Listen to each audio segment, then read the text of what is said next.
Wyoming Territory, 1875. Winter settled harsh and unforgiving across the high plains, where the wind cut like knives through wool and leather alike. Snow had fallen for 3 days straight, blanketing the frontier town of Prosperity in deep drifts that threatened to swallow the smaller buildings whole. This was no country for the unprepared, and even less forgiving to those who found themselves alone. Caleb Jenkins drew his coat tighter around his lean frame as he stepped from the general store into the biting cold. At 25, he had already weathered more than his fair share of frontier hardships, losing his parents to fever 4 years prior and inheriting their modest ranch 10 miles outside of town. The wind howled down the main street, swirling snow into miniature cyclones that danced between the buildings. "Going to be another cold one," old Mr. Harrison called from the doorway of his blacksmith shop. Caleb nodded, his breath frosting in the air. Cattle are bunched up tight in the south pasture, lost to the cold already. "You ought to find yourself a wife to warm that big house," Harrison said with a wink. Man wasn't meant to weather these winters alone.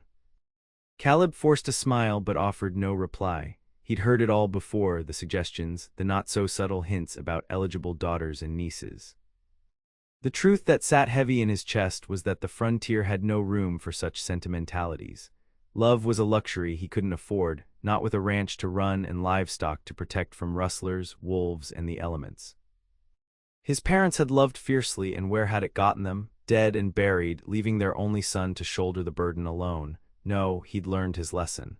The frontier demanded strength, independence. Attachment only created vulnerability, and vulnerability got you killed out here where the law was thin and nature unforgiving. Better to rely on himself alone. He tightened the straps on his saddlebags and prepared to mount his horse when movement at the edge of town caught his eye. A small figure struggled through knee-deep snow, leaning into the wind that threatened to knock them flat. As the figure drew closer, he realized it was a woman, her dark cloak whipping around her slender frame, a small bundle clutched to her chest. She stumbled, nearly falling, and Caleb found himself moving toward her before conscious thought took hold. Something in her determined gait, in the way she kept pushing forward despite the odds, stirred something he'd thought long buried. "Ma'am," he called over the howling wind. "Ma'am, you all right?" The woman looked up, and Caleb felt something shift in his chest. Her face, though pale with cold, possessed a striking beauty: high cheekbones, full lips now blue with cold, and eyes the color of summer sage. Her dark brown hair had come partially loose from its pins, whipping around her face in the wind. "I'm looking for the boarding house," she said, her voice barely audible above the wind. Up close, he could see she couldn't be more than 22 or 23 years old. "I was told Mrs. Abernathy takes in travelers." "She does, but it's another quarter-mile through this," Caleb gestured at the deepening snow, "and her place fills up fast during storms." The woman's shoulders sagged slightly, but she straightened them with visible effort. "Then I'll try my luck." She shifted the bundle in her arms, and Caleb realized it was wrapped in oilcloth, protecting something from the elements. "What brings you to Prosperity in this weather?" he asked, curiosity getting the better of him. She hesitated, studying his face as if searching for something. Whatever she saw there must have satisfied her, for she answered, "My husband died 3 months ago. Fever took him quick." Her voice held a flatness that spoke of grief worn smooth by repetition. "The bank took our farm near Cheyenne. I'm headed to Idaho, where my cousin has offered me work." Caleb nodded, understanding the unspoken story. A woman alone had few options in the territories. "And that?" he asked, nodding toward the bundle. Her arms tightened protectively around it. "The last of what I have, a loaf of bread and some preserves. I thought perhaps—" She stopped herself, pride visibly warring with necessity. "You thought to trade it for shelter," Caleb finished for her, understanding dawning. She lifted her chin, defiance flashing in those sage-green eyes. "I won't beg, Mr. Jenkins." "Caleb Jenkins." "Mr. Jenkins." "I'm Catherine Jessup." She extended a gloved hand, and he found himself taking it, struck by the formality in such harsh conditions. "And yes, I hope to trade what little I have for a night's shelter. The stagecoach doesn't leave until the storm passes." Something in her quiet dignity struck Caleb deeply. Here was someone facing the brutal realities of frontier life with her head held high, refusing to surrender to circumstances that would break most men, let alone a woman alone. Before he could think better of it, words were leaving his mouth. My ranch is 10 miles south. It's not much, but there's a warm fire and plenty of food. You're welcome to wait out the storm there. The moment the offer left his lips, Caleb wanted to snatch it back. What was he thinking? He didn't take in strays, didn't invite complications into his carefully ordered existence. And yet, he couldn't bring himself to retract the words as he watched Catherine's expression shift from surprise to wary consideration. "That's very generous, Mr. Jenkins, but I couldn't impose." "It's no imposition," he interrupted, even as his mind screamed at him to stop. "It'd be poor Christian charity to leave you to face this storm alone. My parents would turn in their graves." A ghost of a smile touched her lips. "And how do I know you're not some frontier scoundrel with ill intentions, Mr. Jenkins?" Despite himself, Caleb laughed. "You can ask anyone in town about Caleb Jenkins. They'll tell you I'm many things, stubborn, private, maybe a bit surly, but never dishonest." "Sheriff knows him well enough," called Harrison from his doorway, where he'd been unsubtly eavesdropping. "Jenkins keeps to himself mostly, but he's good folk. His daddy was a fine man and the boy takes after him." Catherine seemed to weigh this testimony, then nodded slightly. "Very well, Mr. Jenkins. I accept your offer, but I insist you take this in exchange." She held out the bundle. "I won't be a charity case." Caleb hesitated, then accepted the package with a nod, understanding that her pride needed this exchange. "My horse is hitched outside the general store. We should leave now if we want to beat the worst of what's coming." As they made their way to his horse, Caleb silently questioned his own judgment. He'd spent 4 years carefully avoiding entanglements, keeping the world at arm's length. Now, in the space of 5 minutes, he'd invited a beautiful widow to stay in his home for who knew how long until the storm passed. What he didn't realize as he helped Catherine Jessup mount his horse before swinging up behind her was that the true storm, the one that would challenge everything he believed about survival and solitude on the frontier, had already begun. The ride to Caleb's ranch was arduous, the horse struggling through deepening snow while the wind drove ice crystals against their faces. Catherine sat stiffly before him, clearly uncomfortable with their proximity but saying nothing as they slowly made their way south. Caleb found himself acutely aware of the slender woman pressed against him by necessity, the scent of lavender somehow still clinging to her hair despite her travels. "Not much farther," he called over the wind after they'd ridden for nearly 2 hours, the town long behind them. "Just beyond that rise." Catherine nodded, her body tense with cold. "Your horse is struggling," she observed. "Perhaps we should walk alongside him for a while." The suggestion surprised him. Most town women would never consider dismounting in these conditions. "That's thoughtful of you, but we're close enough now." "He'll manage." When they crested the rise, his ranch came into view, a modest 2-story house with a large barn and several outbuildings, all situated in a natural depression that offered some protection from the wind. Smoke curled from the chimney where he'd banked the fire before heading to town that morning. "You live here alone?" Catherine asked as they approached. "Just me and 40 head of cattle," Caleb replied, "and Old Blue, my cattle dog. My parents built it thinking they'd fill it with children, but I was the only one who came along." He felt rather than saw her nod. "It looks sturdy." Caleb laughed despite himself. "Not what you expected." "I don't know what I expected," she admitted, "but it seems a large house for one man." They reached the barn and Caleb dismounted first, then reached up to help Catherine down.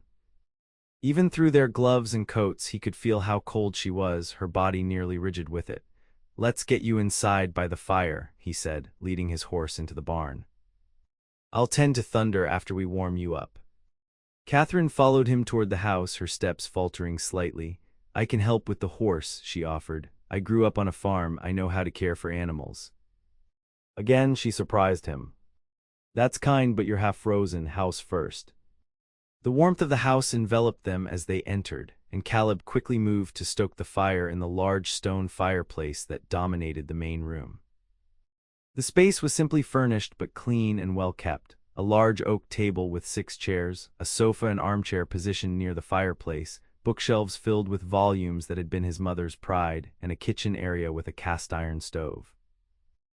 "Please sit by the fire," he said, gesturing to the armchair closest to the hearth. "I'll make some coffee and see to Thunder." Catherine hesitated, still clutching her small carpet bag. Mr. Jenkins, I want to be clear about something. Caleb straightened, suddenly wary. Yes.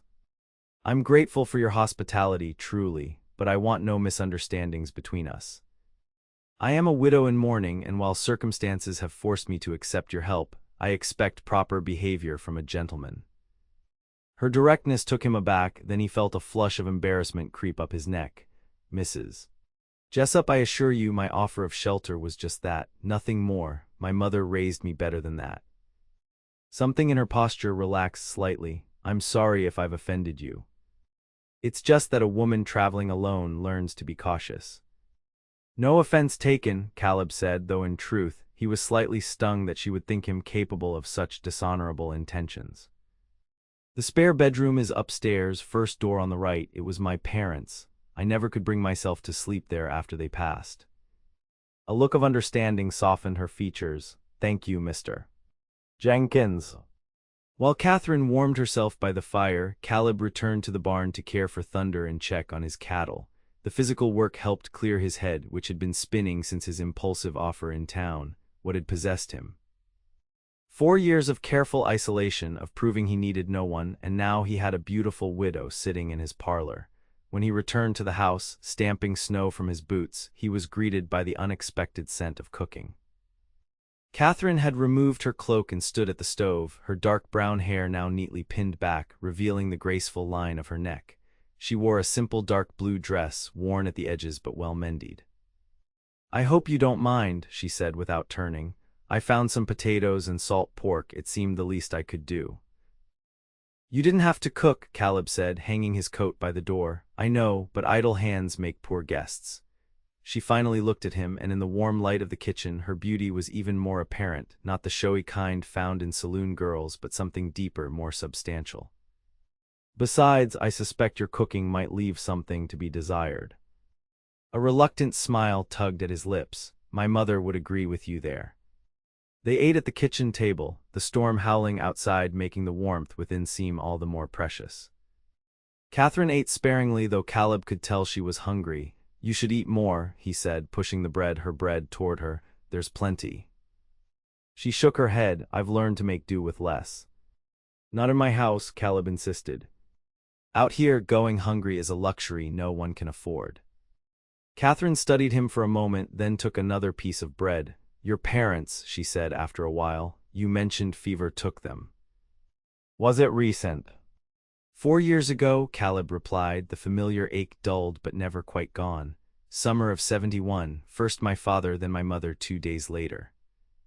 They'd been married 27 years. I'm sorry, Catherine said softly. It must have been difficult, losing them both so suddenly. Caleb nodded, uncomfortable with the sympathy in her eyes. Life on the frontier is harsh. Those who can't accept that don't last long. Is that why you're alone? She asked, then immediately shook her head. Forgive me, that's none of my business. It's a fair question, Caleb said after a moment, and yes, partly. I've seen what happens to those who allow themselves to need others out here, the disappointment, the loss. He met her gaze directly. Your husband, was it sudden? A shadow passed across Catherine's face. 3 months ago. Thomas and I had been married just under 2 years. He was kind. We had a small farm outside Cheyenne. Her fingers twisted the plain gold band she still wore. The bank gave me 30 days to vacate after he died, said a woman couldn't manage the mortgage payments. That hardly seems fair, Caleb said, surprised by the flash of anger he felt on her behalf. Fair has little to do with survival, as you said. Catherine's smile held no humor. My cousin in Idaho has offered me work in her millinery shop. It's not much, but it's a chance to start over. After dinner, they sat before the fire, an unexpectedly comfortable silence between them. Outside, the storm had intensified, snow pelting the windows with increasing fury. You'll likely be stuck here at least 2 days, Caleb said, staring into the flames. Maybe 3. Catherine nodded. I hope I'm not imposing too greatly. It's no imposition, he said, surprised to find he meant it. There was something restful about her presence. None of the awkward conversation he'd feared, none of the demands for attention he'd expected from having a guest. As if reading his thoughts, Catherine spoke. I should warn you, Mr. Jenkins, I'm not much for idle chatter. Thomas used to tease me about it, said I could go whole days speaking only when necessary. That suits me fine, Caleb replied. Most folks in town think I'm half-mute myself. Her laugh was unexpected, a warm, genuine sound that seemed to brighten the room. Then we should get along famously for the duration of my stay. Caleb found himself smiling in return. Indeed we should, Mrs. Jessup. That night, as Caleb lay in his bed listening to the storm rage outside, he pondered the strange turn his solitary life had taken. For 4 years he'd convinced himself that isolation was strength, that needing no one was the surest way to survive the hardships of frontier life. Yet something about Catherine Jessup's quiet dignity, her resilience in the face of loss not unlike his own, had compelled him to open his door. As sleep finally claimed him, Caleb couldn't decide if he'd made a terrible mistake or if perhaps the frozen Wyoming winter had brought an unexpected thaw to the ice around his carefully guarded heart. Morning dawned clear but bitterly cold, the storm having blown itself out overnight. Caleb rose before dawn as was his habit, dressing quickly in the chill air of his bedroom. The house was quiet as he made his way downstairs, careful not to wake his guest. To his surprise, a small fire already burned in the kitchen stove, and Catherine stood at the window, a shawl around her shoulders, watching the sun paint the snow-covered landscape in shades of gold and pink. "You're up early," he said, startling her slightly. "Farm habits die hard," she replied, turning to face him. "I hope you don't mind that I started the fire. The cold woke me." "Not at all." Caleb moved to put coffee on the stove. "I need to check the cattle. The storm likely scattered some of them." Catherine nodded. "I can prepare breakfast while you're out." "There's no need." "Please," she interrupted gently, "allow me to earn my keep in some small way. I'm not accustomed to idleness." Something in her tone told Caleb that refusing would wound her pride, so he nodded. "Very well, thank you." The morning air hit him like a physical blow when he stepped outside, the temperature well below zero. The snow lay knee-deep in places, pristine and untouched save for the tracks of some small animal near the barn. Blue, his cattle dog, bounded through the snow to greet him, tail wagging. "Morning, old friend," Caleb said, patting the dog's head, ready to round up some strays. The work was hard and cold, but Caleb found a strange comfort in it.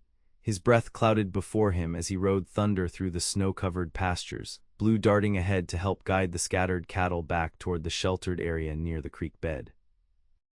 By mid-morning, he'd accounted for 38 of his 40 head, not bad considering the ferocity of the storm.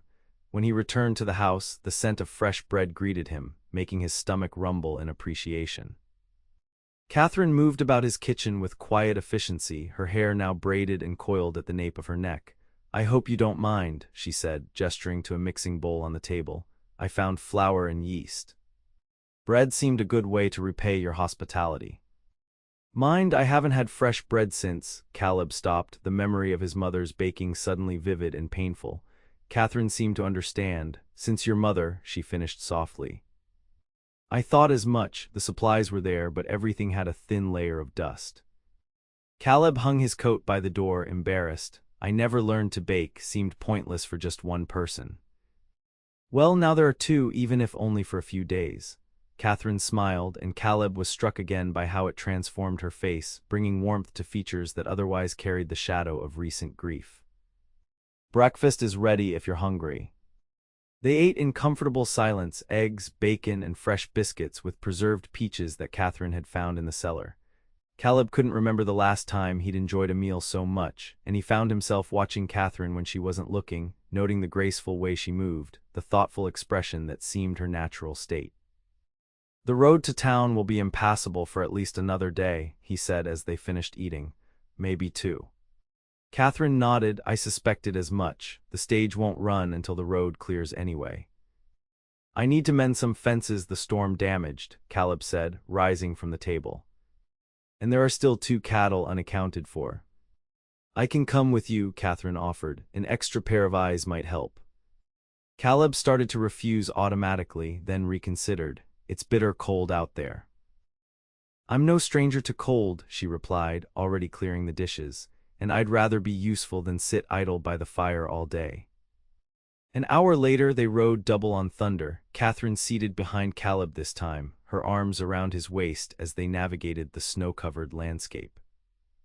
Blue ran ahead, nose to the ground as they searched the western pasture for the missing cattle. "Your dog is well trained," Catherine observed as Blue circled back, then darted off in a new direction. "Blue's smarter than most men I know," Caleb agreed. "My father trained him from a pup." "You must miss them terribly," Catherine said after a moment. "Your parents." Caleb was silent for a long moment, unused to speaking of his loss. "Every day," he finally admitted. "They built this place from nothing, came out here in '50 with just a wagon and some tools. By the time I was born, they had a proper ranch going." "They sound like remarkable people." They were. Caleb guided Thunder around a drift. "After they died, neighbors came by for a while, brought food, offered help. I sent them away. Couldn't bear the pity in their eyes, I suppose." "And since then, you've been alone." "Seemed easier that way," Caleb said, surprised by his own candor. "No one to worry about, no one to lose." Catherine's arms tightened briefly around his waist in what might have been a gesture of understanding. "I thought the same after Thomas died. That perhaps it was better to be alone than to risk loving and losing again." "And now?" Caleb asked, curious despite himself. "Now I'm not so certain," she replied softly. "Grief is a heavy burden to carry alone." Before Caleb could respond, Blue barked sharply, drawing their attention to a small ravine ahead. There, half buried in a snow drift, lay one of the missing cattle, a young heifer. She was alive but clearly struggling, her dark eyes rolling in panic. "She's stuck," Caleb said, dismounting quickly. "Probably been there since the storm hit." Catherine slid down after him, already moving toward the trapped animal. Poor thing, she must be freezing. Together they began digging the heifer out of the drift, working in silent coordination. Catherine showed no hesitation, her small hands scooping snow with the same determination Caleb had noted when he first saw her struggling through the storm in town. It took nearly an hour to free the animal, which was weak but otherwise unharmed. As Caleb helped guide the heifer back toward the main herd, he found himself watching Catherine as she walked alongside, speaking softly to the frightened animal. "You're good with cattle," he observed. Catherine glanced up, snowflakes caught in her dark lashes. "My father raised Herefords before he died. I was 12, but I remember helping with calving season." "What happened to your family farm?" A shadow crossed her face. "My mother remarried. Her new husband sold it and moved us to Cheyenne. He had different ideas about what was proper for a young lady." Something in her tone suggested there was more to the story, but Caleb didn't press. Everyone out here carried their share of painful history. It was part of what shaped the frontier, the collection of souls seeking new beginnings, running from old wounds. By the time they returned to the ranch, the short winter day was already fading toward dusk. They worked together to settle the rescued heifer in the barn, Catherine fetching water while Caleb laid fresh hay. "Still one missing," Caleb said, looking out at the darkening sky. "We'll have to try again tomorrow." Catherine nodded, brushing hay from her skirt. "Do you think it survived the storm?" "Hard to say. Cattle are tougher than they look, but that was a fierce blow." As they walked back to the house, side by side in the gathering dusk, Caleb felt an unfamiliar sense of companionship settle over him. 4 years of solitude had taught him to fill the silence with his own thoughts, to expect nothing from the empty rooms that greeted him each evening. Now, with Catherine walking beside him, her breath clouding in the cold air, the prospect of returning home held a warmth he'd almost forgotten. That night, as they sat before the fire after dinner, Caleb found himself telling Catherine about his parents, stories he hadn't shared with anyone since their passing. How his father had courted his mother by riding 30 miles through a blizzard just to bring her a book of poetry she'd mentioned wanting to read. How his mother had once faced down a grizzly bear that threatened their first milk cow, armed with nothing but a cast iron skillet and what his father called pure Irish stubbornness. In turn, Catherine spoke of her childhood in Nebraska, of learning to bake from her grandmother, of meeting Thomas at a church social and being drawn to his kind eyes and gentle manner. She spoke of him with a quiet fondness that spoke of genuine affection if not passionate love. "We had a good partnership," she said, staring into the fire. "He was kind, steady. We were building something together." Her fingers twisted her wedding band. When the fever took him, it was like the ground disappeared beneath my feet, everything we'd worked for gone in an instant.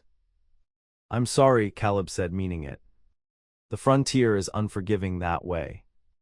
Catherine looked up, meeting his gaze directly. Is that why you've remained alone, Mr. Jenkins? Fear of what might be taken from you? The question struck uncomfortably close to the truth. Partly, Caleb admitted after a long pause, and partly because it seemed simpler. Simpler perhaps, but lonelier too, I'd wager. Catherine's smile held a hint of sadness. Humans aren't meant to weather life's storms alone.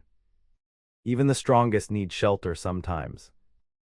Her words lingered in Caleb's mind long after they'd bid each other good night and retired to their separate rooms. As he lay in bed listening to the occasional creak of the house settling in the cold, he found himself acutely aware of Catherine's presence down the hall. For 4 years he'd convinced himself that solitude was strength, that needing no one was the surest way to survive. Yet in just 2 days, this quiet, resilient woman had made him question everything he thought he knew about survival on the frontier. The truth he'd been avoiding whispered insistently in his mind as sleep finally claimed him. Perhaps true strength lay not in facing the wilderness alone, but in finding someone to face it with you. The next morning broke clear and cold, the sky a brilliant blue that seemed to mock the harshness of the terrain below. Caleb and Catherine set out after breakfast to search for the final missing cow, Blue racing ahead through the snow. The road to town should be passable by tomorrow, Caleb said as they rode double on Thunder, Catherine seated behind him again. He was surprised to find himself reluctant at the prospect of her departure. Yes, I suppose it will be, Catherine replied, her voice giving away nothing of what she might feel about leaving. I should be able to catch the Idaho-bound stage by the end of the week. They rode in silence for a while, each lost in their own thoughts. The landscape around them was transformed by the snow, familiar landmarks rendered strange and new under their white mantle. Blue's excited barking drew their attention to a small copse of trees in the distance. As they approached, Caleb felt Catherine's grip on his waist tighten. Caleb, she said, using his first name for the first time, look there. Near the trees, a dark shape moved against the snow. At first, Caleb thought it was the missing cow, but as they drew closer, he realized it was far too small. It was a man stumbling through the deep snow, clearly struggling. Hey there, Caleb called, urging Thunder forward. You all right? The man turned, his face red with cold and partially obscured by a frozen scarf. He was young, perhaps 20, and visibly exhausted. Thank God, he gasped as they reached him. Thought I was done for. What are you doing out here? Caleb asked, dismounting quickly. Town's 5 miles north. Got separated from my hunting party in the storm, the young man said, his teeth chattering. Been walking since yesterday. Name's Daniel Porter. Catherine slid down from Thunder, already unwrapping her scarf to offer it to the freezing man. You're half frozen, Mr. Porter. We need to get you warm. Caleb helped the young man onto Thunder, then looked at Catherine. We'll both have to walk, Thunder can't carry 3. She nodded without hesitation, and together they began the slow journey back to the ranch, taking turns breaking a path through the snow. By the time they reached the house, all 3 were exhausted and chilled to the bone. They settled Porter before the fire with blankets and hot coffee while Catherine prepared a more substantial meal. The young man's color gradually improved as warmth returned to his limbs. I can't thank you folks enough, he said, hands wrapped around his coffee mug. Another night out there and they'd have found me come spring thaw. Lucky Blue spotted you, Caleb said, feeding another log to the fire. Where's your hunting party from? Laramie, my uncle has business interests there. Porter looked between Caleb and Catherine. You two been married long? The question caught them both off guard. Catherine busied herself at the stove while Caleb cleared his throat uncomfortably. Mrs. Jessup is a guest, he explained. Her stagecoach was delayed by the storm. Oh, my mistake, Porter said, though his expression suggested he didn't quite believe it. Just seemed natural, the way you two worked together. The observation lingered in the air between them as the day progressed. Porter regained his strength quickly, proving to be a pleasant if talkative guest. He spoke of Laramie, of his uncle's mercantile business, and of his own hopes to open a store in the growing town. There's opportunity out here for those willing to work, he said as they ate dinner that evening. My uncle started with just a wagon of goods 10 years ago. Now he has the largest store in Laramie. You seem to have a good head for business, Catherine observed. I'm sure you'll do well. Porter smiled appreciatively. Thank you, ma'am. Just need to get through this winter and save enough for my own stock. He turned to Caleb. What about you, Jenkins? Been ranching long? All my life, Caleb replied. My father started this place when Wyoming was still mostly wild. Planning to expand? Porter asked. Seems like you've got good grazing land here. Caleb shrugged. Maybe someday. For now, 40 head is enough for one man to manage. Wouldn't be just one man if you had a wife, Porter said with the casual presumption of youth. Sorry if that's forward. Just saying a man in your position could do well with a partner. Catherine rose from the table, her cheeks flushed. I'll make more coffee, she said, clearly uncomfortable with the turn in conversation. After she left the room, Porter leaned closer to Caleb. If she's not spoken for, you'd be a fool not to try your luck there. Pretty widow like that won't stay unattached long in these parts. Mrs. Jessup is heading to Idaho to stay with family, Caleb said stiffly, and she's still in mourning. Porter raised his eyebrows. Doesn't seem to stop her looking at you when you're not watching. The comment caught Caleb by surprise, but before he could respond, Catherine returned with the coffee pot, effectively ending the conversation. That night, after Porter had been settled in the small guest room at the back of the house and Catherine had retired upstairs, Caleb sat alone by the dying fire, Porter's words echoing in his mind. Had Catherine been watching him? The thought stirred something in his chest, a feeling he'd thought long buried beneath years of self-imposed solitude.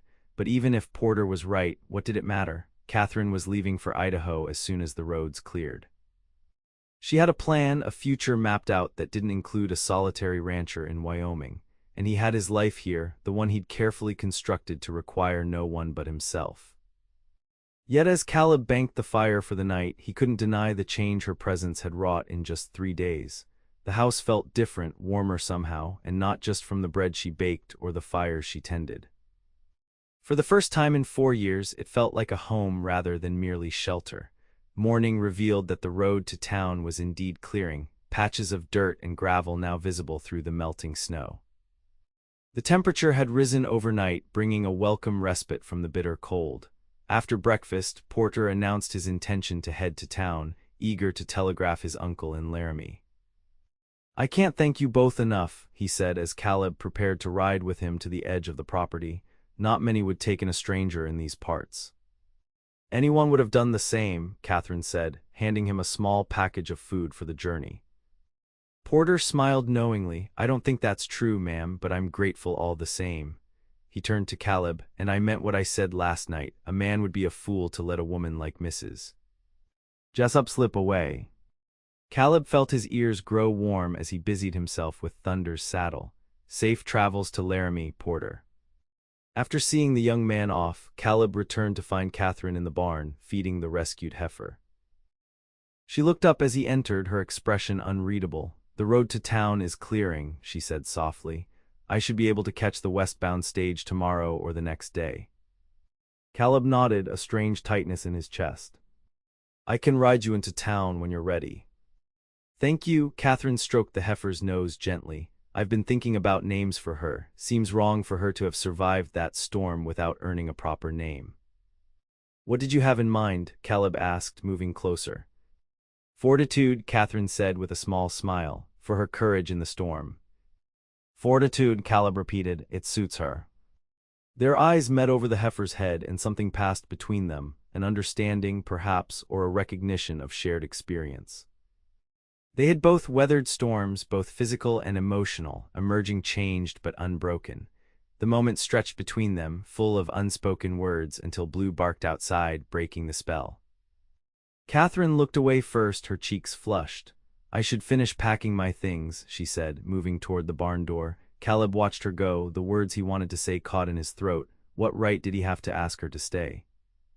What could he offer her but a hard life in a harsh land, with a man who'd forgotten how to share himself with others? No, it was better this way. Catherine would go to Idaho, build a new life among family. And he would return to his solitude, perhaps a little less comfortable in it now that he'd been reminded of what companionship felt like, but still the life he'd chosen. That evening, their last together, carried a weight of things unsaid. They moved around each other in the kitchen as they prepared dinner, their usual easy rhythm now underlaid with a tension neither acknowledged. Catherine had baked another loaf of bread, her last, she said, to repay his hospitality, and the scent filled the house with warmth that seemed to mock the coldness growing in Caleb's chest at the thought of her departure. After dinner, they sat by the fire as had become their custom. Outside, the wind had picked up again, rattling the windows with the promise of another storm approaching. "Sounds like more weather coming," Caleb observed, breaking the silence that had stretched between them. Catherine nodded, her gaze fixed on the flames. "The station master in town said the stage runs regardless unless the snow is too deep for the horses."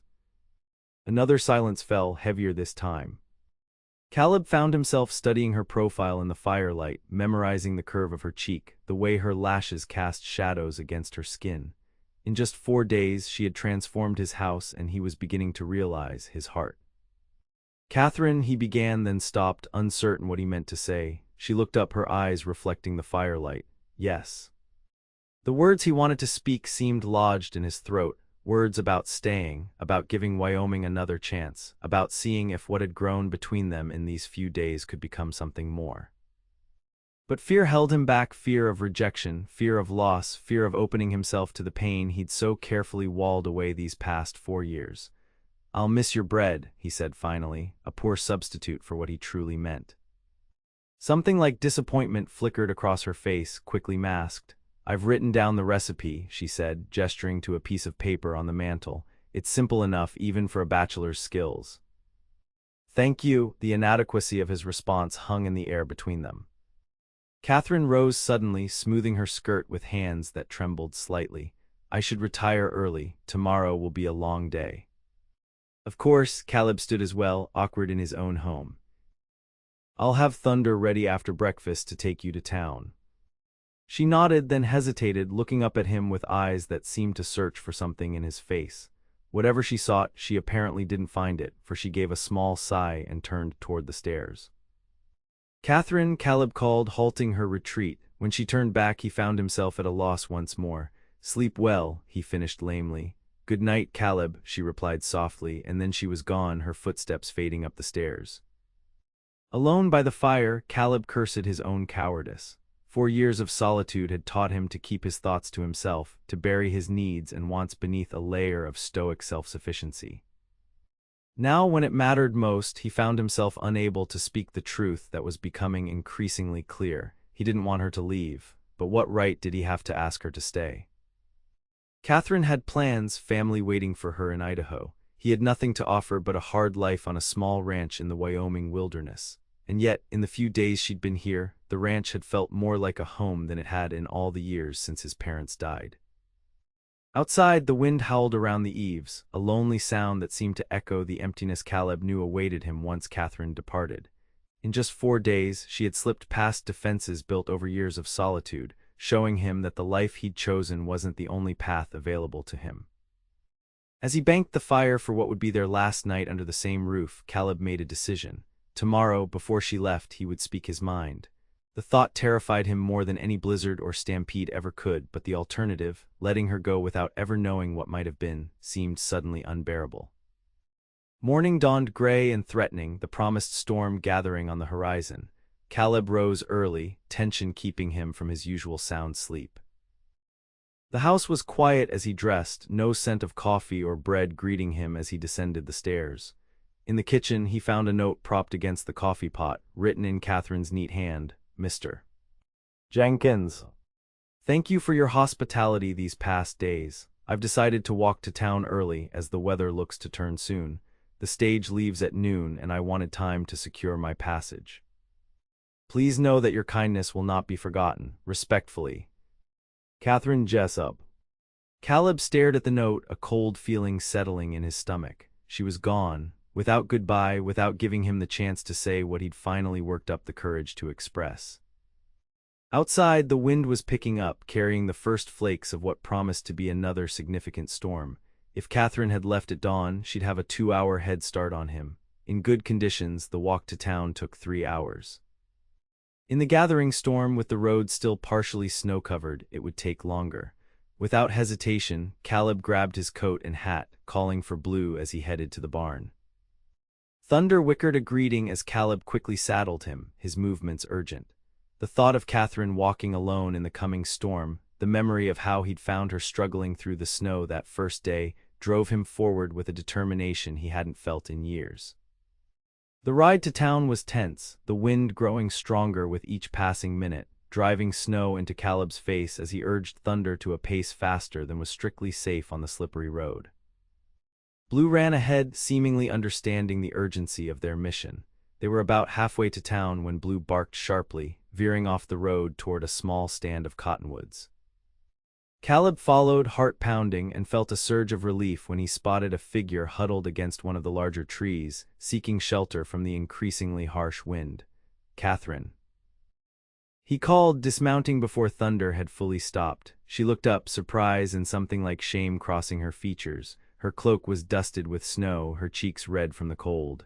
Caleb. "What are you doing here?" "Looking for you," he said, kneeling beside her. "Are you hurt? Why did you leave without saying goodbye?" Catherine looked away. It seemed easier for both of us. "Easier?" Caleb repeated, not understanding.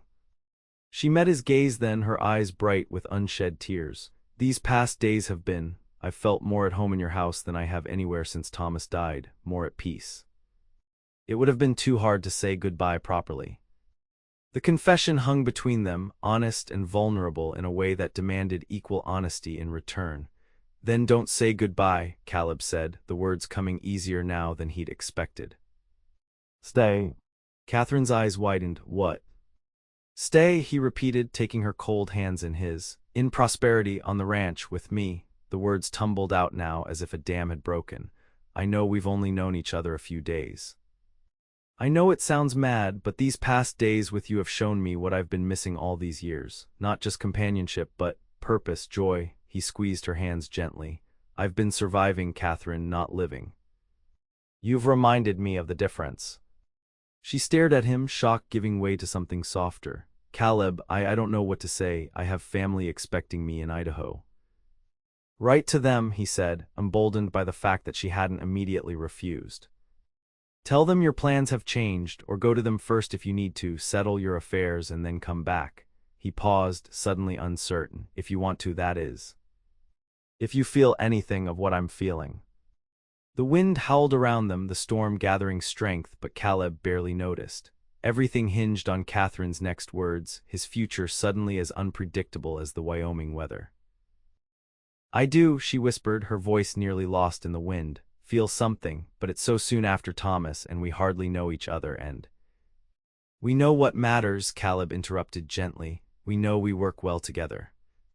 We know we find peace in each other's company. We know we've both lost and survived."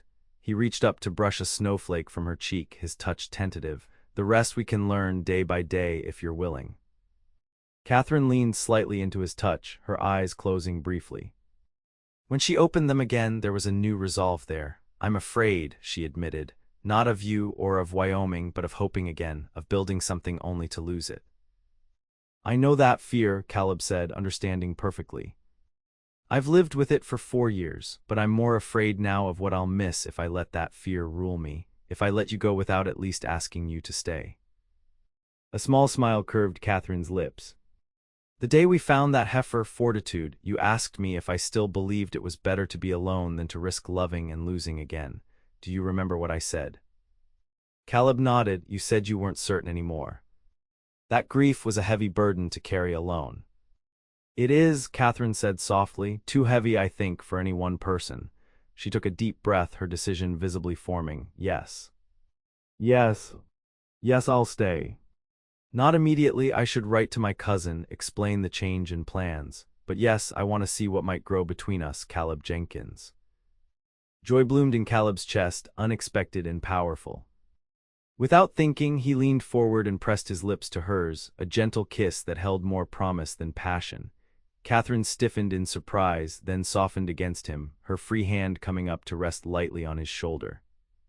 When they parted, her cheeks were flushed, but her eyes were clear and certain. That was not what I expected when I set out this morning.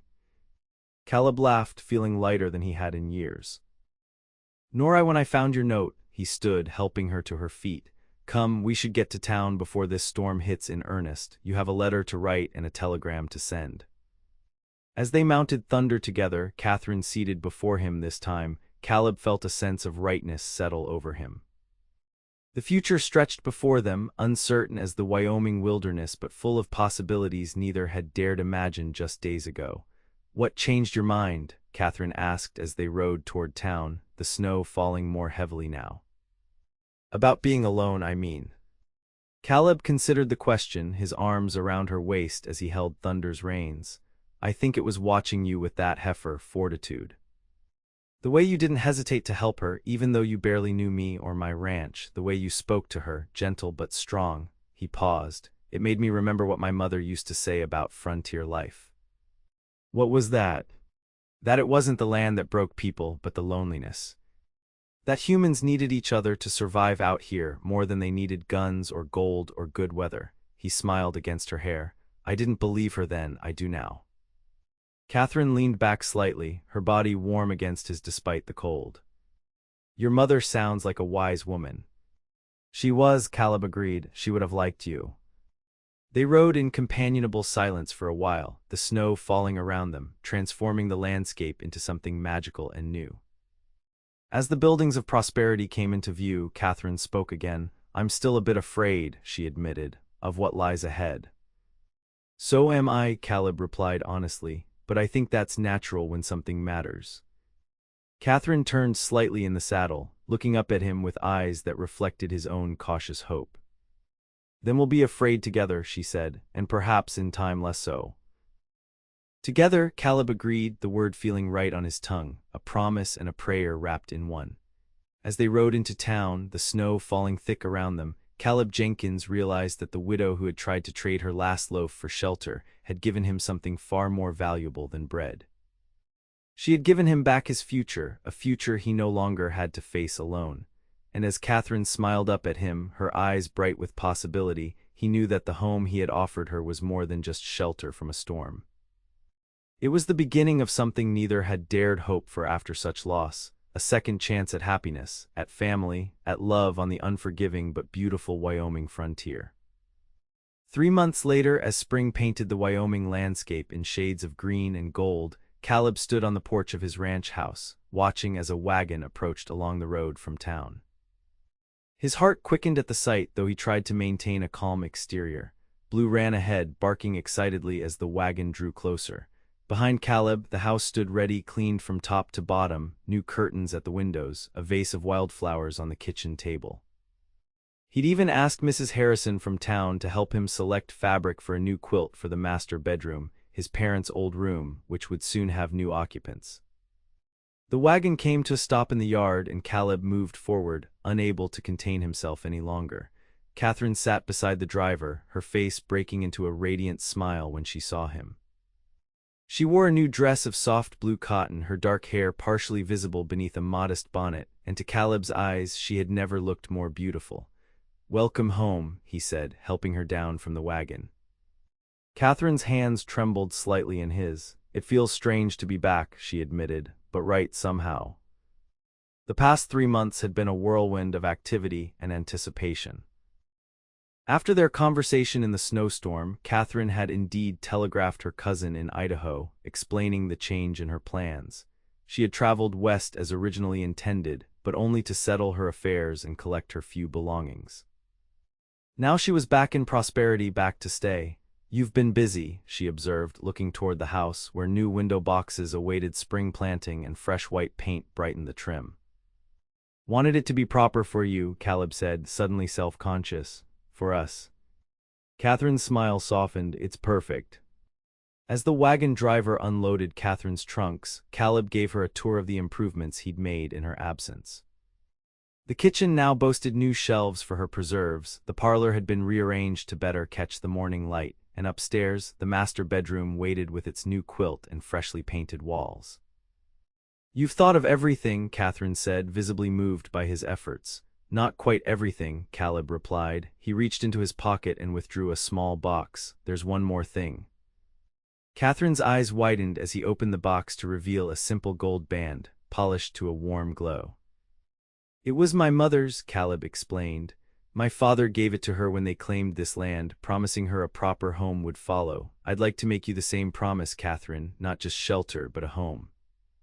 A life together. Tears gathered in Catherine's eyes as she looked from the ring to Caleb's face. Are you certain it's still so soon? And I've never been more certain of anything, Caleb interrupted gently.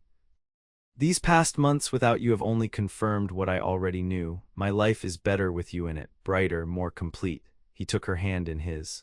I love you, Catherine Jessup. Will you marry me? Catherine's free hand rose to her mouth, emotion overwhelming her for a moment. Then she nodded, words seeming to fail her. Yes, she finally managed.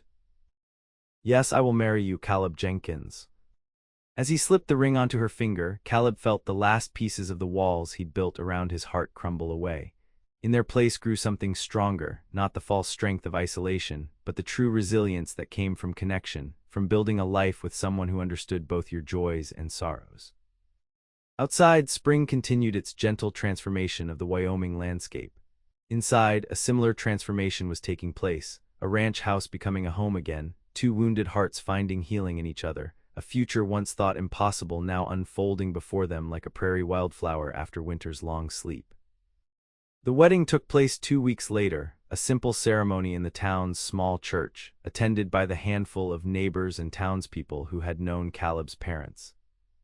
Catherine wore a dress of cream-colored silk, her one extravagance, ordered from a catalog in Cheyenne, and carried a bouquet of wildflowers Caleb had gathered that morning from the meadow near their stream. As they spoke their vows, promising to love and cherish each other through all the joys and hardships the frontier might bring, Caleb reflected on the strange path that had led them here. A widow with her last loaf of bread, seeking shelter from a storm, a solitary rancher who had forgotten how to open his door to others. I now pronounce you man and wife, the minister said, his voice solemn in the quiet church. What God has joined together, let no man put asunder. As Caleb leaned down to kiss his bride, sealing their union before God and their community, he silently added his own promise to the official vows. That Catherine would never again have to trade her last anything for shelter, that she would always have a home with him, that together they would build something stronger than either could create alone. That night, as they stood on the porch of their home, truly theirs now, in every sense, watching stars appear in the vast Wyoming sky, Catherine leaned against Caleb's shoulder. Do you remember what you said to me that day in the snow, she asked softly, about your mother believing it wasn't the land that broke people, but the loneliness? Caleb nodded, his arm tightening around her waist. I do. I think she was right, Catherine said, and I think perhaps that's why we found each other, not just to end our loneliness, but to remind each other that even here, especially here, we need connection to truly live. Caleb turned to face his wife, still marveling at the word, at the reality of her presence in his life. You make me want to do more than just survive, he said simply. You make me want to build something that lasts. Catherine's smile in the gathering dusk was like sunrise after the longest night. Then let's build it together, she said, rising on tiptoe to press her lips to his, day by day, season by season. Inside, a lamp glowed warmly in the window, a beacon of home in the vast wilderness. Outside, the Wyoming wind whispered through new spring grass, carrying the promise of summer to come. And between them, Caleb and Catherine Jenkins stood together, no longer alone in facing whatever the frontier might bring, the harsh winters, the glorious summers, the daily challenges and unexpected joys of building a life on the edge of civilization. The widow who had tried to trade her last loaf for shelter had found not just a home, but a future, and the cowboy who had offered that home had received far more in return, a partnership that would sustain them both through all the seasons yet to come.